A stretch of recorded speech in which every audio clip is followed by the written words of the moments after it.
এখন পার্লামেন্টের আসন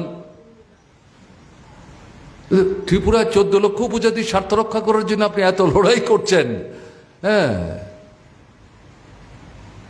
এই 14 লক্ষের মধ্যে এমপি দাঁড়ানোর মতো কোনো ট্রাইবেল নাই, কোনো ট্রাইবেল নাই।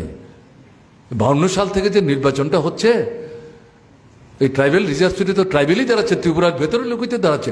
দশরথকে ত্রিপুরার বাইরের লোক ছিলেন, বাজবন রিয়াংকে ত্রিপুরার বাইরের লোক ছিলেন, জিতেন চৌধুরীকে ত্রিপুরার বাইরের লোক ছিলেন, তো ত্রিপুরারই তো ছিলেন।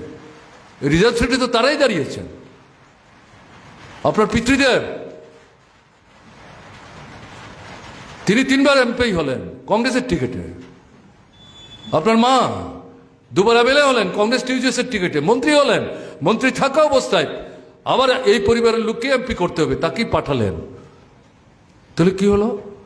গতবার নির্বাচন আপনি কংগ্রেস দলের সভাপতি, নিজের বোনকেই প্রার্থী করলেন। বিষয়টা কি? ভোট জালিয়াতি করে হারিয়ে দিল, কিচ্ছু বললেন না, দলই ছেড়ে দিলেন, নতুন দল করলেন। এখন আবার লোকসভা নির্বাচন, এখনো আর এক বোনকে ওই ছত্তিশগড় থেকে নিয়ে আসলেন, বিবাহিতা। তিনি, তার যে স্বামী, তিনি কংগ্রেস করতেন, তারপরে বিজেপিতে আসছেন, একবার 2 বার এমএলএ দাঁড়িয়েছেন, একবার বোধহয় জিতেছেন। সেখানে সম্ভবত বিজেপির টিকিট নেই, ভদ্রমহিলা দাঁড়িয়েছিলেন, জামানত বাজেয়াপ্ত হয়েছে।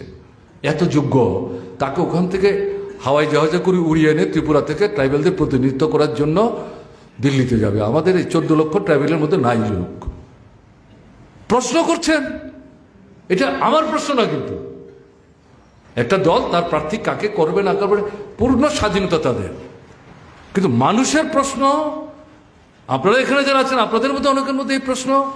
আপনারা চা পান, বিস্কিট যখন দোকানে বসে খান, আপনারা নিজেরাই আলোচনা করেন কি হলো, কোথায় আছি আমরা, এই প্রশ্ন উঠেছে।